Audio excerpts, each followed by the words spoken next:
Your current attachment to him, to her, to that person is keeping you from your path, keeping you from rising into your purpose, what you are here to do. That attachment, that fear, that anxiousness, whatever is holding that particular thing in place is keeping you from elevating, from expanding on all levels.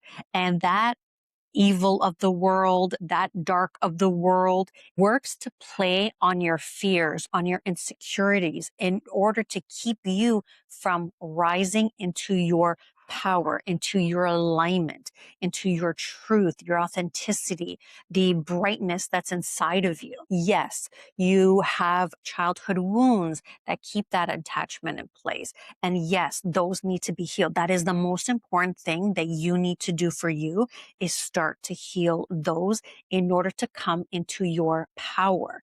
And I know whoever I'm speaking to, there's something inside of you that really wants to be sparked, that really wants to light up, to explode open, because I've been having a hard time creating these videos.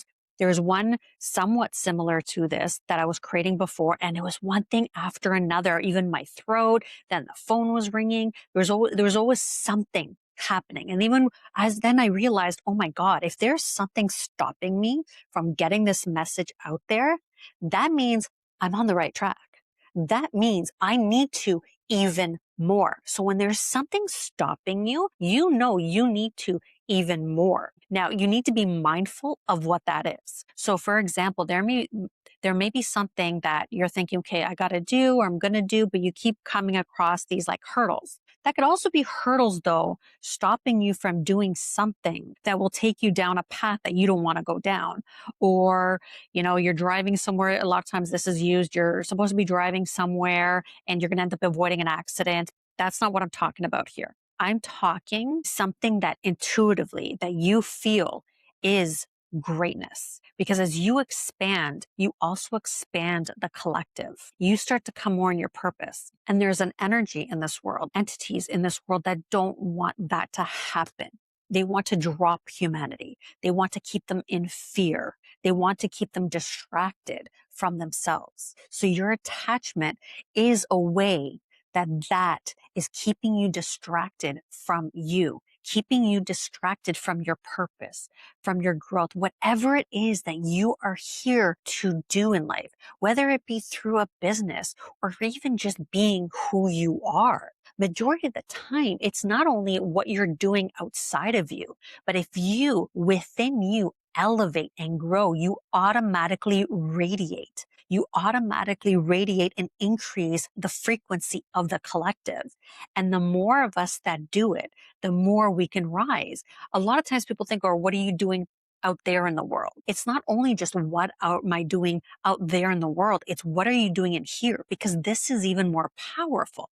So the wars, some of them I don't even think are happening, but that's a whole other ballgame. Let's just say the wars though. No, there's very limited you can do as far as to go sit there, to go physically stop these things from happening.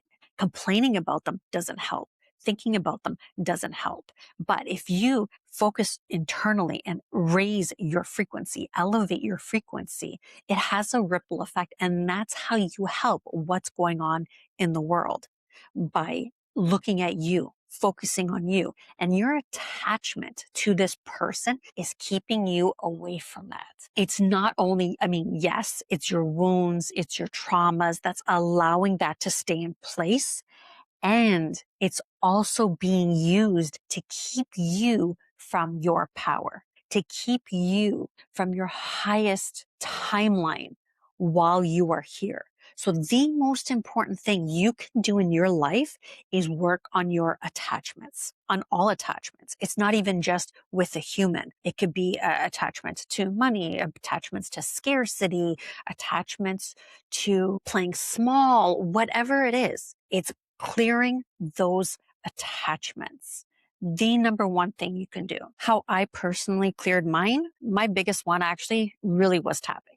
When I took that program, it made the biggest difference in my life, which is why I've continued to do this in the world. which is why I create these videos, is because I just found tapping was that piece that made the biggest difference. Other parts too was the breath work, mindfulness, and understanding that the only way out is through. And you can get through, not being scared to feel the shit that comes up, to feel the fear, to fear the sadness, all of that, to feel it all, to not fear it. That is one of the key pieces, is you can't fear feeling it, because the only way out is through. You got to go through the darkness without fearing it to get to the other side. Another example of that is I discovered when there's a negative entity or a darker entity, I mean, technically nothing's good or bad. Everything's really just dark or light and depends on what it feeds and blah, blah, blah, blah, blah, right? So when there's been those darker entities, I've had to come to a place of not fearing them, because when you fear them, they have power over you. It's not fearing them. It's not fearing the dark. You need to not fear the dark in order to rise into the light. That's the key piece. Just like with your emotions, just like with the sadness, just like with the fear, all of it. You have to be able to be in it without fearing it in order to feel it and be with it and observe it with no fear. That is how you transform it. That is how you alchemize it, by being with it without that fear. It may feel uncomfortable. It may feel shitty. It may feel sad and deep and yucky, but it's okay. Don't fear it, because it will pass. It has no power over you. And that's another piece you want to remember. It has no power over you. It's a choice. You get to choose whether you give it your power or not. You can be with it and not give it your power and acknowledge it and even send it love. I was doing some clearing the other day. I was listening to this astrological music that is aligned with my astrological chart. So a friend of mine creates music based on your specific astrological chart. So I was listening to that, and I had an old darkness arise within for me to clear. And I sat with it instead of pushing it away, because I was like, oh, I don't want that. And it's like, no, I'm sitting with this. I'm going to be with this without the fear. And it processed and it left, because there was that something, that darkness, that evil, whatever word we want to call it, that wanted to pull me back into that space, because I've been doing next level work to expand myself further and further to get to that next level of awakening, of awareness, to remembering what I really am. And when you do that, that thing, that type of energy wants to grasp onto you even more to pull you further down. And so you need to just keep going, keep going, keep going, not being scared of the dark. Okay. Anyways, I'm going to end this video. Because even throughout this, oh my goodness, I can feel like this, I don't even know how to explain the energy, right? I can feel like this resistance to even saying this, to even sharing this, to expressing it. And it's like, oof, like I need to do some more energy clearing right now, and like grounding as well, because it's like, oh my God. So anyways, I have some tapping videos if you want to start working on that somatic work. If you really want to go specific with you, I am taking clients on Wednesdays.